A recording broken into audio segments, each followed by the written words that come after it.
going to explain a Spanish-language black comedy anthology film called Wild Tale. Spoilers ahead. Watch out and take care. In the opening scene, we are introduced to Isabel, a young, fun-loving girl about to fly to a different city for work. A co-passenger sees her struggle to place her bags in the overhead compartment and offers to help. This starts a conversation between the two, and soon, the chit-chat leads them to talk about their professions. We find out that the man is a classical music critic. In other words, he makes fun of dead people. What an important job. Isabel tries to keep the conversation going and reveals that her first boyfriend was also a classical musician named Pasternak. The name rings a bell in the man's head, and he remembers the worst musical theory he was given to review many years back. The person who submitted the theory was also named Pasternak. The man recalls how he dragged the theory to the ground with his review and ended Pasternak's musical career. That's fine, he later became a great hockey player. Suddenly, Isabel looks at him in surprise, revealing that they're talking about the same person. She was still Pasternak's girlfriend when the review for his music theory came out, and she remembers how he didn't come out of his room for 3 days after the review was published. Just then, an old woman in another row gets intrigued by their conversation. She turns around and discloses that Pasternak was her student years ago in high school. He is still the most unique student she has had because he wasn't good at anything. The three look at each other in surprise at the coincidence, but the strange occurrences don't end there. A young man from a few rows in front recognizes the old woman as his high school teacher. As it turns out, he used to bully Pasternak in school. The musical critic recognizes the pattern and asks the other passengers if any of them know someone named Pasternak. When almost all of them raise their hands, it is clear that something is wrong. I'll tell you what's wrong. Pasternak is missing his surprise party. This is further proven when they find out no one on the plane even paid for their tickets. Some of them won it in a lottery, and others were sent by their companies like Isabel was. The music critic asks Isabel how her relationship with Pasternak ended, and she discloses that she cheated on him with his only friend, who is also seated a few seats back on the plane. They conclude that every passenger on the plane has done something bad to Pasternak, and he has set them up to fly together all at once. As everyone begins panicking, a scared flight attendant comes out and reveals that she was forced to work today by Pasternak, who is the cabin chief of the flight. She is worried because a few minutes ago, the pilots stopped responding and the door to the cockpit is closed. Somewhere else, an old couple is enjoying the weekend by the pool, in silence. Their quality time is interrupted by the faint noise of a flying airplane. They do not think much of it until they notice the plane coming towards them. The story ends seconds before they are hit, leaving the viewers to assume the rest. Those old people must have fucked with Pasternak. The second story in the series takes place in a small diner. One stormy night, a politician named Juan arrives at the empty diner, and the only server, Moza, welcomes him. Right off the bat, Juan is rude and sarcastic towards her. He makes comments about her lack of skills before making his order. Moza stomps to the kitchen, telling the owner of the restaurant that she hates that man. However, it is not for the reason the owner assumes. It turns out that Juan used to be a debt collector in Moza's village a few years ago. He fooled her father into getting into a huge debt, which eventually got him killed. Not even 2 weeks after the death, he tried to seduce her mother, offering her a lot of money. Because of Juan, Moza and her mother had to move out of the village and start a new life in the city. When Moza comments that she wants to tell Juan off, the owner Alexis suggests her a better option. She wants to poison his food and kill him. Moza, shocked at her boss's reaction, asks her if she is being serious. In the following scene, she goes to Juan to see if he needs anything. He makes an unconventional request and asks her to review his election poster. This is when Moza finds out that the man is running for the mayor of the town. Alexis thinks this is all the more reason to kill him, because they would be doing the city a favor. In addition, she has been to jail before and knows that it is far better than her life owning a diner. Still, Moza refuses to kill anyone and goes to Juan with his food. Returning it to the kitchen, she finds out that Alexis poisoned it without her consent. The two look at Juan, enjoying the meal in anticipation, but the poison doesn't seem to affect him. Alexis thinks it is because the poison expires, but wonders if expired poison is more or less dangerous. Next, we see Juan's son join him at the table for dinner. Moza panics because she doesn't want to kill an innocent man. She rushes outside and throws the food at Juan, but it is too late because his son has already had some of it. Juan burns in anger and attacks Moza, ready to kill her. But before he does so, Alexis thinks on her feet and brutally stabs him to death. "The customer is always wrong, bitch." Moza gets up from the floor, covered in the blood of her enemy, who is now dead. In the last scene, she and Juan's son are being helped by the paramedics, while Alexis is arrested by the police. She doesn't show any signs of remorse and is happy to go to prison. Still better than a politician, though. At least she didn't say she wasn't going to poison him before she poisoned him. The third story takes place on a deserted highway. A wealthy, stuck-up businessman named Diego is driving on his own when he encounters another car swerving past him. Enraged by the driver's lack of driving skills, Diego yells racial slurs at him and gives him the finger. Only a few miles away, he gets a flat tire and has to stop his car right in front of a bridge. He tries his best to fix the tire, but for some reason the car doesn't start. Giving up, Diego calls a mechanic who will be there in half an hour. Right after the call, he notices the car from earlier driving towards him. Knowing that the driver would want revenge, Diego quickly gets inside and locks the doors. As he had predicted, the driver, named Milan, parks his car in front and backs into Diego's car. He goes on to bring out a hammer and smash it several times into the windshield. Diego watches him in frustration, trying to control his anger because he knows he can't do anything. In turn, Milan takes his abuse further by defecating on the car's windshield and peeing on it. After that, he gets into his car and suddenly, Diego's car starts working. Who can pee at that game? With burning rage in his eyes, he drives his car into Milan's and pushes it off a cliff before driving away. In the following scene, we see Milan climbing up the cliff. Having survived the crash, he runs after Diego but cannot keep up with the car. Just when we think their interaction has ended, something takes over Diego and he makes a U-turn, aiming to drive into Milan and kill him. However, before he can, he loses control of his car and falls down the cliff like Milan did. The latter now has an upper hand. He breaks into Diego's vehicle with a crowbar and gets into a fight with him. They struggle for a long time before Milan manages to push Diego off the car with the seatbelt wrapped around his neck. He then sets fire to the gas tank, hoping the car will explode and take Diego with it. But before he can get off, the businessman gains control of his position and holds him back. Back on the bridge, a mechanic arrives and witnesses a loud explosion before hurriedly calling the police. In the last scene, the police are examining the burnt car. The dead bodies are together, which they assume is because they were trying to save each other. The moral of that tale is that roadside assistance takes too long to get there.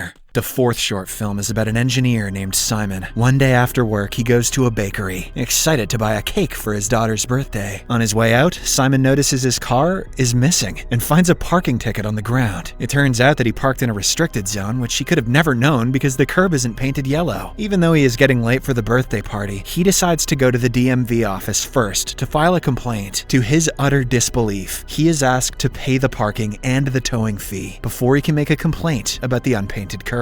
He tries to argue his way with the officer, but is dismissed. On his way home, Simon is stopped by a traffic jam, so his daughter has to cut a cookie on her birthday instead of the cake. Simon's wife Melissa is enraged by his negligence to his family. Even when she is explaining her disappointment, Simon keeps complaining about the lack of regulations in their city. In the end, Melissa asks for a divorce, deciding she can no longer be with him. The following day, Simon visits the DMV office yet again and is faced with the same problem. No one wants to take his complaint before he pays for the mistake he didn't make. All his pent-up frustration comes out as he hits the glass barrier with a fire extinguisher. He is arrested immediately, and the news makes it to television. The following day, Simon's lawyer bails him out and reveals that he has been kicked out by his company for ruining their image. The same day, he has to be at the court to discuss who gets custody of his daughter after the divorce. The case leans towards his wife because he has no job at the moment. To solve this, Simon immediately starts looking for work, but because of his reputation, no company wants to give him a chance. Frustrated by the rejection, he curses out the receptionist at one of the offices, but karma catches up with him quickly when he finds out his car has been towed again. This time, he simply takes a cab to the DMV office, pays off the ticket, and brings his car back. In the next scene, we see Simon enjoying breakfast at a cafe. His car is parked outside, again in a no parking zone, but this time even the curb is marked. He watches in silence as his car is towed away for the third time in 2 weeks. Hours later, a loud explosion startles everyone in the DMV office and breaks down half of the building. It turns out that Simon, being an engineer, fitted his car with dynamite to teach the DMV office a lesson. His lawyer fights the case in court, claiming that the explosion was accidental. This gains media attention, and several cases of DMV treating people unfairly come out in the news. At last, Simon gets his revenge, and revenge for the thousands of people who are treated indifferently by the DMV on a daily basis. In the last scene, we see him celebrating his birthday in prison with his daughter and wife. He is now an icon for the public, who lovingly call him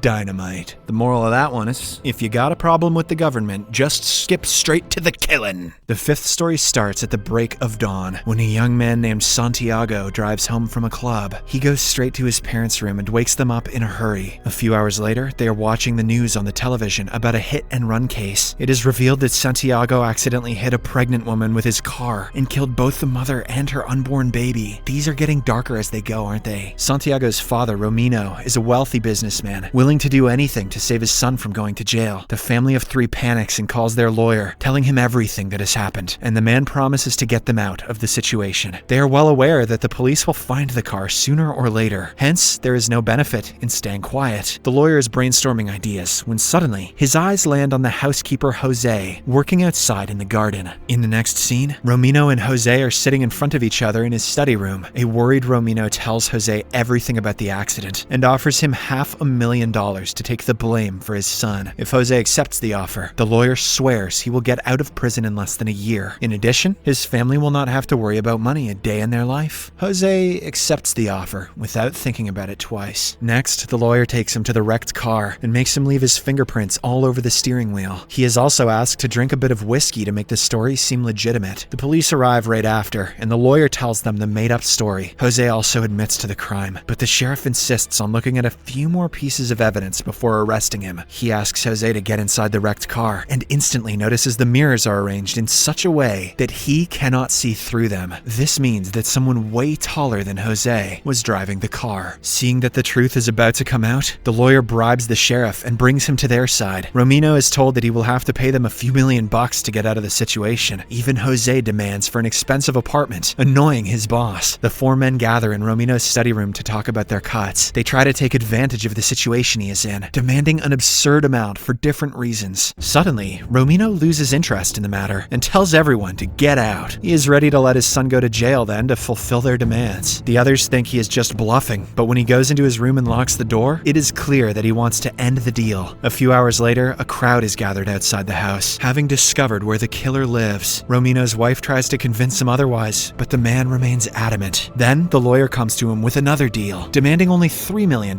for each of them. Romino, as a true businessman, brings the money down to $1 million and finalizes the deal. At last, Jose is arrested and brought out of the house in a hood. Suddenly, a man jumps out of the crowd and attacks him, hitting him until he dies. We find out that the man is none other than the husband of the woman who died in the accident. That story had no moral. That story was stupid. Now, for the final story. It takes place at a wedding. Romina and Dominic are getting married after years of relationship, and the party is bussin'. The guests have the time of their lives, singing, dancing, and enjoying delicious food. When everything is going well, suddenly, Romina notices her husband talking to a female coworker. They seem to be flirting, which makes Romina feel uncomfortable. She quickly calls a number on her phone and watches the woman as she picks it up. Romina freezes as she realizes that Dominic has been cheating on her with his coworker. She knows this because the number she called belongs to Dominic's alleged guitar instructor, who he visited frequently last month. All Dominic knew how to play was Wonderwall. It was a dead giveaway. Before she can react, the DJ initiates the start of the bride and groom's first dance. Romina takes this opportunity to ask Dominic if what she thinks is true. At first, he begs her to just enjoy the party and not think about unnecessary stuff. But after she pushes him repeatedly, he admits to sleeping with the woman. He promises that he will never do anything like that again, but Romina is too angry to listen to his excuses. She bolts out of the venue and ends up on the roof of the building. A while later, she is approached by a chef who sympathizes with her. Romina sees this as an opportunity to take revenge and starts making out with him.